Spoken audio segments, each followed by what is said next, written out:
Halo, selamat pagi anak-anak. Kita bertemu kembali dalam pembelajaran jarak jauh kelas 6B SD Maria Immaculata Jumat 25 September 2020. Materi hari ini tema 3, subtema 2, pembelajaran 1, 2, dan 3. Penemuan televisi. Televisi merupakan salah satu kebutuhan penting bagi manusia sekarang ini. Televisi menjadi alat untuk menyampaikan informasi kepada masyarakat. Siapakah penemu televisi? Ia adalah John Logie Baird, lahir 13 Agustus 1888 di Skotlandia. Baird menerima pendidikan di Technical College Royal dan Universitas Glasgow. Karena kondisinya yang buruk, maka dia tidak dapat ikut dalam Perang Dunia yang Pertama. Akhirnya, ia memilih posisi sebagai seorang insinyur listrik. Selanjutnya, Baird fokus pada dunia elektronik.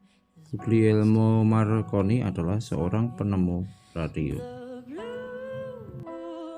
Baird percaya bahwa sinyal yang sama itu, manusia juga bisa mengirim sinyal visual.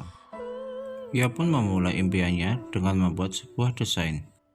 Pada tahun 1923, ia mulai mengotak-atik mesin untuk mentransmisi gambar sekaligus suara lewat radio. Tak berapa lama, ia berhasil mengirim citra kasar lewat transmitter tanpa kabel ke penerima yang jaraknya beberapa meter. Pada tahun 1927, ia mengirim sinyal televisi dari London ke Glasgow, dan pada tahun 1928 dari London ke New York. Saat itulah John Logie Baird tercatat sebagai penemu televisi pertama. Mengenal kalimat tidak efektif. Dalam suatu bacaan atau teks, kadang kita temui kalimat yang tidak efektif. Apakah kalimat tidak efektif itu? Kalimat tidak efektif adalah kalimat yang tidak hemat. Ketidakhematan itu dibedakan atas beberapa hal. 1. Penggunaan kata-kata yang maknanya sama.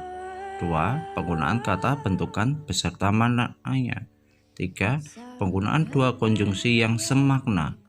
4. Penggunaan subjek yang berlebihan. Perhatikan contoh berikut agar kalian lebih memahaminya. 1. Penggunaan kata-kata yang maknanya sama. Contohnya, tas ini adalah tas kesukaan Tino. Seharusnya, tas ini merupakan tas kesukaan Tino. 2. Penggunaan kata bentukan beserta maknanya.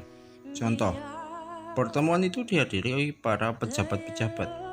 Seharusnya pertemuan itu dihadiri para pejabat. 3. Penggunaan dua kata hubung yang semakna. Contoh, meskipun sakit, namun Dito tetap pergi ke sekolah. Seharusnya, meskipun sakit, Dito tetap pergi ke sekolah. 4. Penggunaan subjek yang berlebihan. Contoh, Mita ingin menulis cerpen setelah Mita membaca cerita Tommy.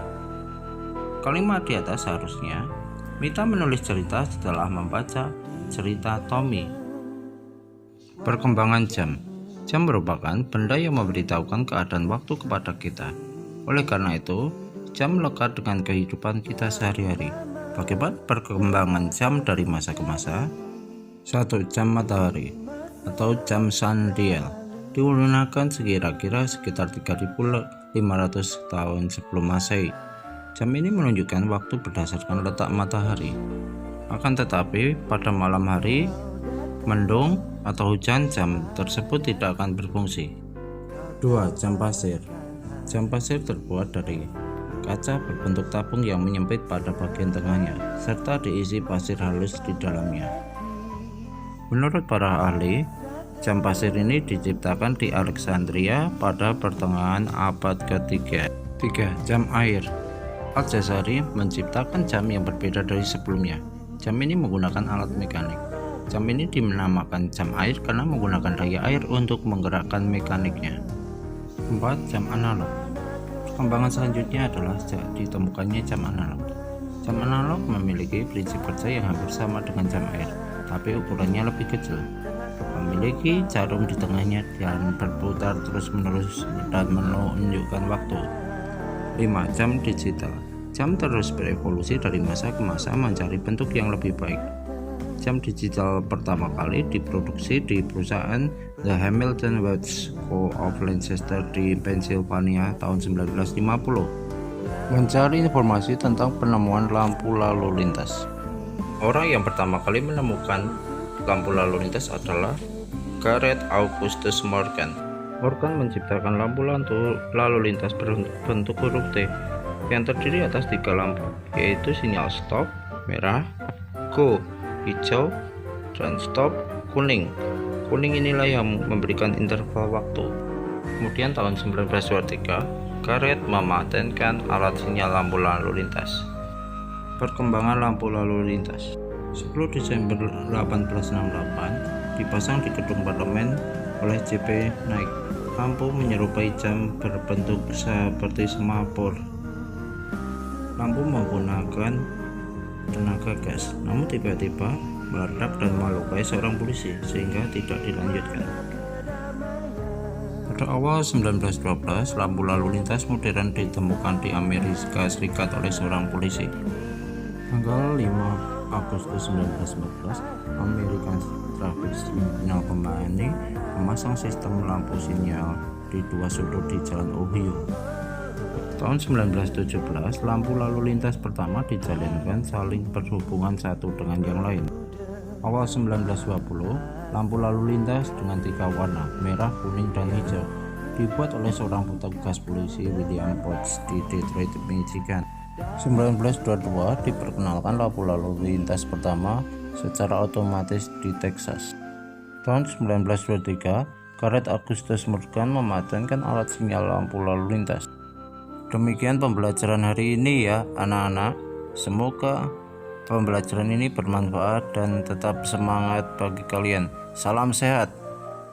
Berikut adalah tugas-tugasnya. Membuat model lampu lalu lintas sederhana. Tugas dikumpul, maksimal hari Minggu pukul 6, dikirim lewat video hasilnya yang sudah menyala ya anak-anak. Baik, sampai jumpa lagi pada pertemuan selanjutnya. Sampai jumpa, dadah.